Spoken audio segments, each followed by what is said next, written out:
نه موقعی که همش گاز سوخته همین سهر اینجا سوختن بچه ها 4 تاجیک سوختن اینا برشون میکنن میبرن اینجا سوختن بچه ها 4 تاجیک سوختن اینا برشون میکنن میبرن اینا برشون کردیسن تاجیک ها رو نه موقعی که همش گاز سوخته همین سهر نه 4 کس سوخت بیچاره نه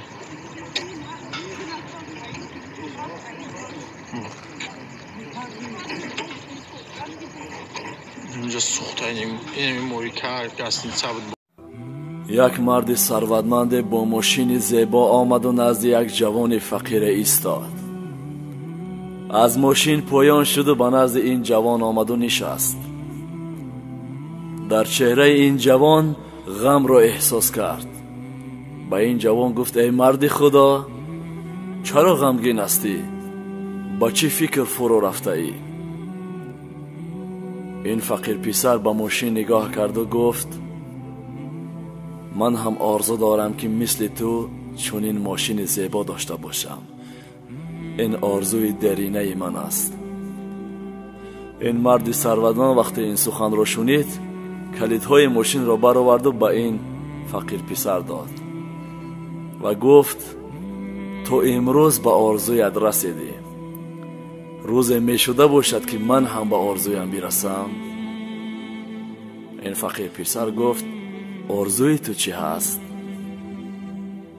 این مرد ثروتمند گفت آرزوی من جنت است.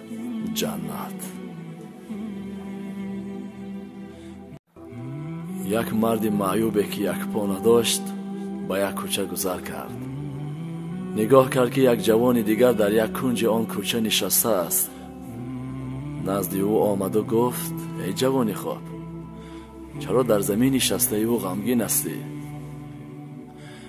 گفت من یک پای افضالی داشتم، پای افضالم درید. این مرد معیوب گفت تو برای یک پای افضالی دریده گریه میکنی؟ غمگین هستی؟ گفت بله. این مرد معیوب به خود نظر کرد، نگاه کرد که یک پا ندارد.